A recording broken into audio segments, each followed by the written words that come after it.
this is Pirate Hunter, and we are back.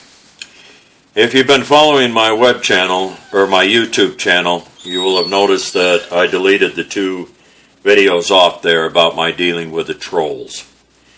I've just decided that no matter who you are, someplace you're going to find a troll that is going to want to make your life miserable.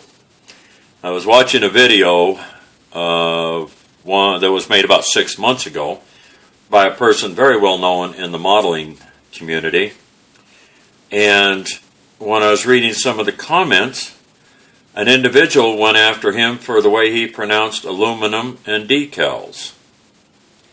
It was kind of, an attack on him on the way he said it. Well, if you don't like the way somebody pronounces a word, don't bother to be a troll and go after him. Just don't listen to him. Go someplace else and bother somebody else. So what this is kind of a Nigel Wells North Africa group build. Will it get done in time for it to be finished? Probably not, but we're going to post it under it. We got a couple of kits here we're going to review, and then I will get, as the week progresses, hopefully get a lot of my older videos back on some of the group builds. So the first one we're going to start with is a Military Miniatures by Tamiya 1/35 scale brick wall set, and you'll see why that I decided to do this along with the other one. Typical Tamiya, it's got pictures of the different barricade sets they have on it, some vehicles. The back of it has Military Miniatures 1/35 scale brick wall set, shows the assembly directions on it, and that's about it. Rather unremarkable. Let's open it up, see what we got on the inside.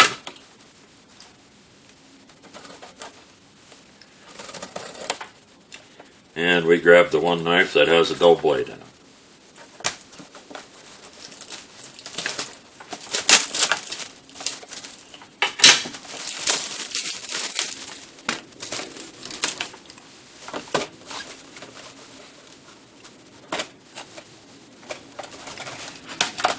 Inside flap has a little bit of Japanese writing on it. Numbers on the inside, Japanese writing on this side. Open it up. Standard important information concerning this kit in several different languages by Tamiya. Basic standard, don't eat it, don't stick it in your nose, don't stick it in your ears, don't stick it in somebody else's ear kind of thing. Yeah, typical Tamiya staples. 2 sprues in the bag. Now, these are a 1/35 scale brick wall layout, and you'll see why I'm using this as kind of a reference.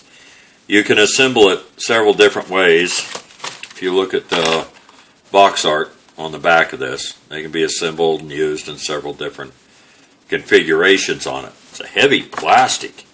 They're very thick brick on it. 2 sprues, both sprues are identical. No flash. The indentations are pretty deep on it. Looks basically pretty good, and I haven't got my trifocals on, and they're downstairs, so I can't tell you when this one was made. Just says Tamiya on that one. Just some individual parts. That one says Tamiya on it also. And it's got a date, but like I said, I ain't got my trifocals on, so I ain't going to try to read it. Looks pretty good, pretty heavy duty. All in all, looks like a good setup for building bricks. Like I said, they're heavy. That's some heavy plastic. They're cast in or molded in a brown, reddish brown kind of color on it. Second one is Airfix 132 Desert Outpost. Now this is why this is tying in with Nigel Wells North Africa group build. This is one supposed to be able to be used with either 1/32nd or 1/35th modeling. And now I'll show you what I mean on the bricks here. The box art is not bad box art. It has some kind of weird vulture statue on top of the wall, a couple jugs, a ladder, and a bench showing on the outside of it. kind of a lighter colored thing here. It says 132nd Desert Outpost. Several different languages on the side. It gives information about this. Picture on the end is standard picture of the front. Now this one's neat because it's upside down.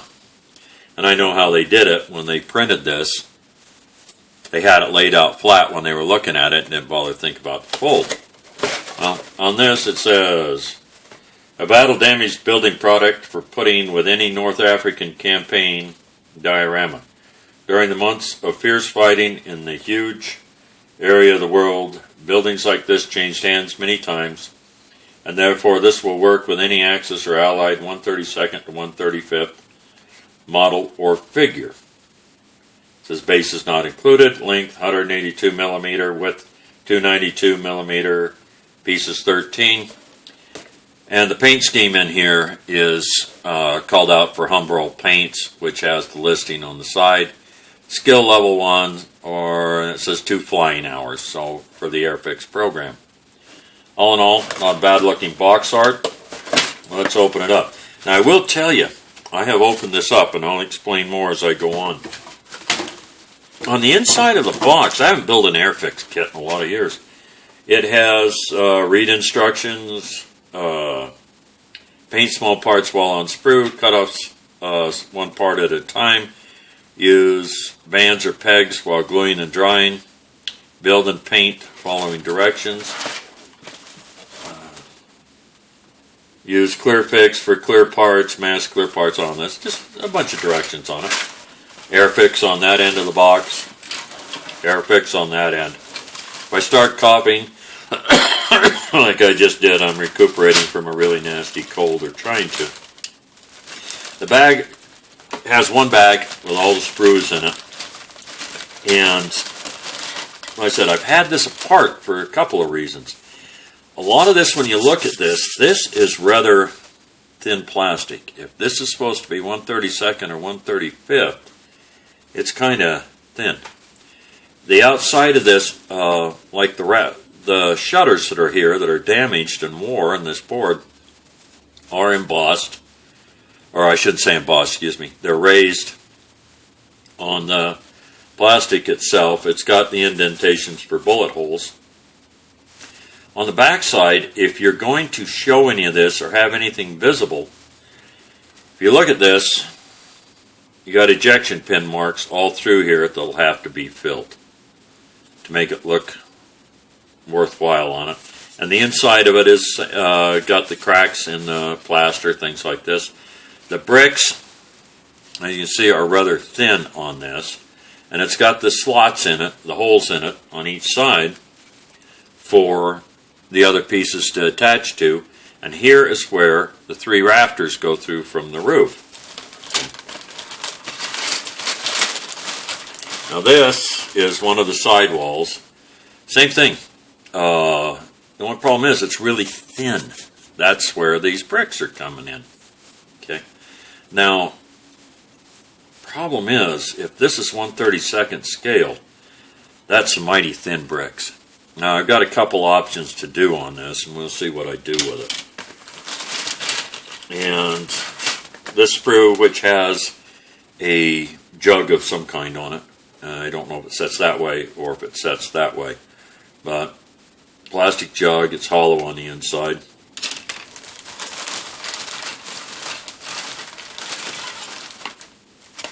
Couple more end piece, one other end piece, and this one's got some major ejection pin markings on it, on the inside of it there, and that's one of the pieces that will show that's on the box art. That is, I don't know which one. I would guess it's, I don't know which side it goes to. I'll have to find out on the directions, but that's going to definitely show. So that's going to have to work the ejection pin marks off on that one. Again, same thing with this wall here. And this wall, I don't know, I haven't looked at really the directions here. But you got 2 really deep marks here, and on the inside you got 2 raised holes, raised holes, I'll be fine. Two raised plastic things on it there. This has a window that has partial shutter in it. It looks like it's been damaged, and again with the bullet holes, things like that, or indentations. Another one on this wall, which is the front, I'm guessing the front door on this. You can see where the rafters come through on it, and you can see where the pins come through from the different walls to attach on this. Hole blown through here. The bricks, again, are really, really thin. Excuse me. And just a lot of ejection marks on it.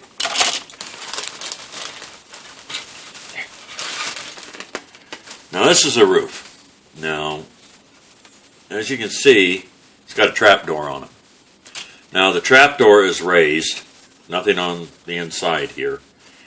And it has these three things that simulate the rafters going through, the beams going through to hold the roof up.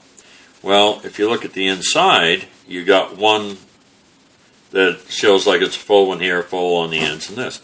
So what I did is I went down to Hobby Lobby and I bought a bunch of balsa and basswood. So what I'll do is I will cut all of these off and this off, smooth it down. Then when I put this together, I'll use the wooden pieces of basswood or balsa to go through there so you have the actual wooden beams. And again, this wall is this roof is really, really thin. Now, that's not unusual with these. What they usually did with these weren't built to standard construction of the New World, things like this. You would have the beams go through, then you'd have boards laid out there, and usually a tar paper, and it had kind of a, I don't want to use the term plaster, but it had kind of a stone type, ground stone type, almost cement, grout kind of covering that went over all of it to seal it against storms. So this, you will find out, like I said, there's no, you can see the thin places on it, but that's not major on that. Now it has a ladder here, and on the front of the picture it shows the ladder coming up to climb over the wall and fall down in the open portion, I guess. And it shows the two jugs, shows the buzzard, shows the bench that's in here. And on this side it shows like a cartwheel and a board with hanging pegs off of it. We'll get back to that in a minute. Now on this is the sidewall. It has that wooden wheel on it and has this board. You can see where it's been damaged here, has pegs to hang things off of. On the inside, you got a big hole. So if you try to take this off here, you got a big hole. Now you can patch it, fill it, or you could take and cut it up through here to make it look like it had been blown out. But you also have a set of steps on this. Now this sets on like this, and that's where the two holes come from for that. On that other thing is a pin, and the steps set right inside here on this, go between the two sections, and they're a brick type, supposed to be a, looks like a brick type step. Now I would imagine in real life, instead of bricks, they would probably be stones, because bricks would be kind of a luxury, where in that area, a lot of these areas, you got a lot of stone that you could use to build this out of, and the walls would be a lot thicker. And they didn't necessarily use, on some of the research I've done, on what I would call a lot of mortar in between stuff like this. So you have these stairs, and you have this with that on there. And this is, okay, that's the last of that, and there's the wooden bench. Now the wood graining on this is pretty good, it really is. Looks like a typical wooden bench, a lot of ejection pin marks on it. Same with everything else in here, it's got a pretty good amount of ejection pin marks. Some of which will have to be smoothed, some will have to be filled, and some will have to be smoothed and filled the way they are on it. Let's get to the instructions here and see what it says.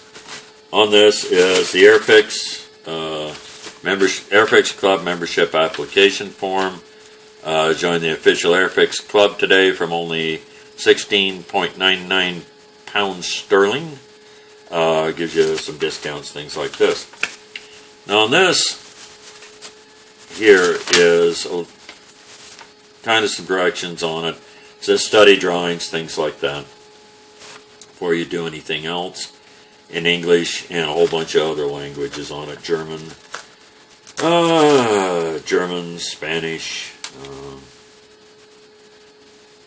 I don't know, Polish maybe, Greek, a bunch of other different ones. And this is your assembly instructions. Pretty simple and basic, it really is, straightforward on it. The back has your color call-outs, your painting on it, your colors on it, that are called out by, for the colors that is listed on the outside of the box.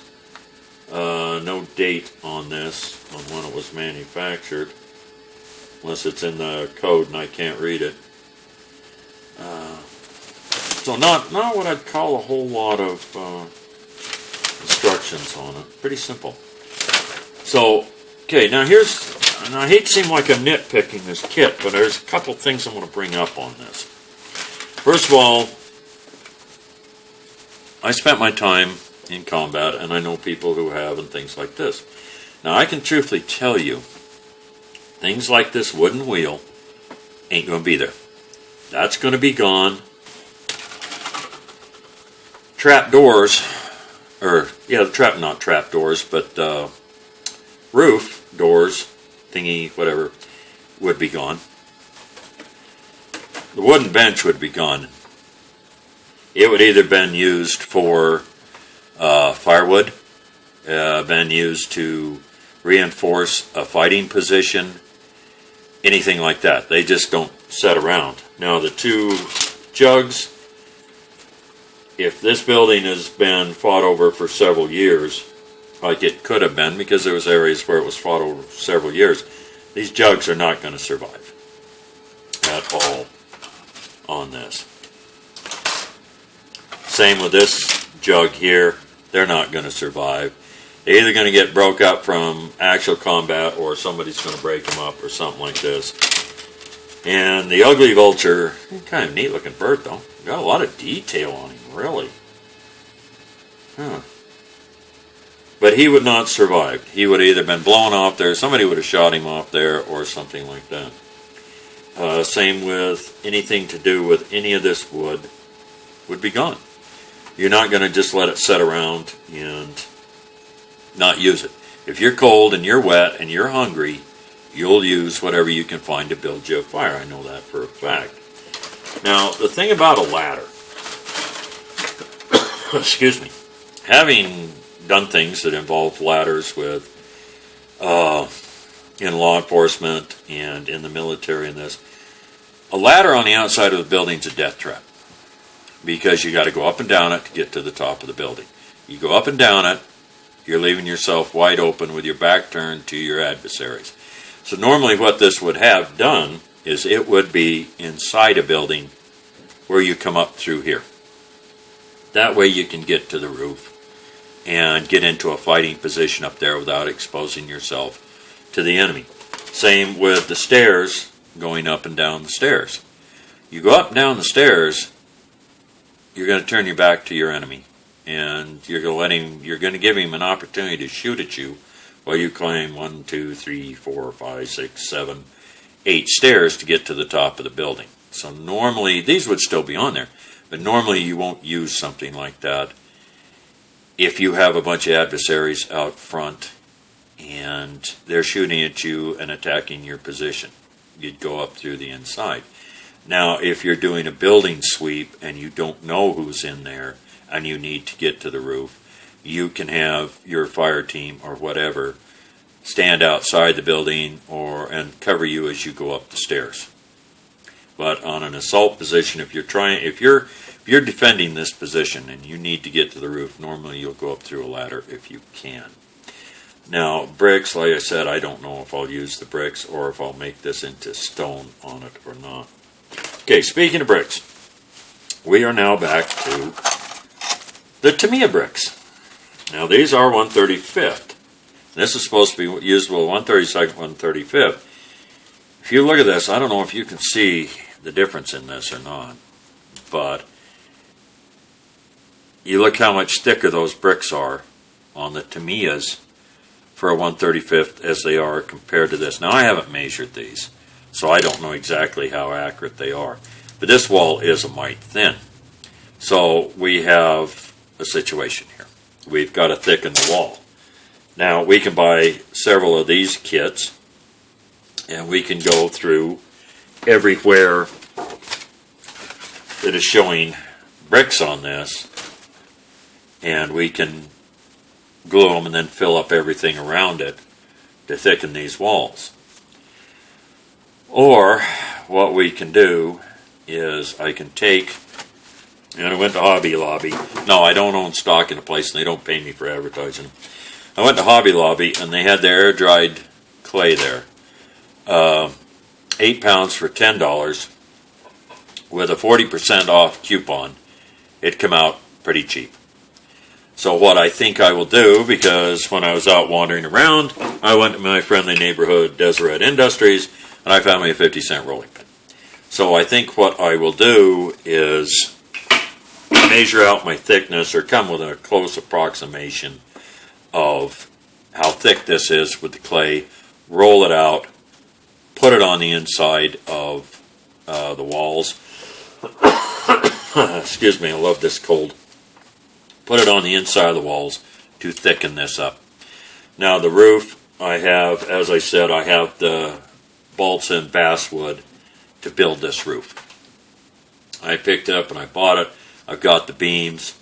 I've got the basswood that we can put underneath this, and then I can put the clay over it or whatever and do this to simulate what it is. Now wood weather is pretty bad, and from what I've done my research in North Africa, the weather conditions were just very extreme there. Excuse me. I live in a state where we have had temperatures of minus 69.7 degrees Fahrenheit during the winter, and then we have in the southern part of the state temperatures that go into the 110, 113, 115, 120 range. So I have lived around this state most of my life, so I've had the opportunity to see what wood looks like that gets weathered. And so when I do any of this, when I build the ladder, I'm going to build the ladder, I'll admit that, to go on the inside. When I build the ladder and do the beams sticking out through there and what you can see, and the bricks, because I can weather them and make them look like what I know they look like after being exposed to sun and heat and snow and cold and rain and this. All things considered, not a bad kit. Lot of ejection pin marks. Excuse me. A lot of ejection pin marks. Some are raised, some are sunk, some are both. If you're going to do this, it's a little thin on the wall thicknesses. You might want to plan on thickening up. I thought about using some basswood on it, just gluing it to it and cutting it out and doing it where you can see the bricks and things like this. But I think it'd be easier to put the clay on it and just scribe my lines. Now I might make a pattern of this, and if I do, I'll make the pattern, and when I build another one, I'll build it out of stones. I'll take and roll the clay out thick enough to make everything out of stone on it, which from looking at a lot of pictures, there was a lot of buildings made out of that. So this actually will turn out to be part of Nigel Wells' North Africa group build, but with everything else I have got going on since I quit making videos, I will show you what I have been doing. When I get the project finished, I have about another week and a half, 2 weeks on it. So I will not have time to get to that. But again, this is the Pirate Hunter. And as always, go to International Scale Modeler's website. Very good website. Every place I go, everybody I talk to, I recommend International Scale Modelers. One of the hobby stores that I go to, which is Hobbytown USA, they have a thing up down there telling people to check out International Scale Modelers. Also, check out all the videos from everybody that has subscribed to me and that I've subscribed to them. Some very good diorama builders, some very good tutorials, very good people on YouTube. True, there is the trolls, but to quote my Sarah Kitty, you can kiss my furry kitty butt when it comes to them. So, again, go to International Scale Modelers, check out all of everybody's websites, or not websites, channels, YouTube channels on model building. And to quote Jerry Springer, take care of yourself and each other. This is the Pirate Hunter, and we are back. Oh, one last thing before I forget. You talk about Swiss cheese for a brain. Cohen C., if you are watching this, I took my wife, who is from England, and my mother-in-law, who is from England, to dinner at a restaurant today called Little Taste of Britain. Well, when I went in there, I looked on the shelf, and they have 2 different size bottles of Marmite. So if you want to send me a PM with your mailing address, I can get you all the Marmite or Vegemite, if you'd like to try that too, and send it to you. It has small bottles or large bottles. I don't know how much you're planning on eating. And also, they have Spotted Dick there too. So if you would like, send me a PM, and I'll mail you some of this stuff. As always, this is the Pirate Hunter. Thanks for watching. Please comment. Please subscribe.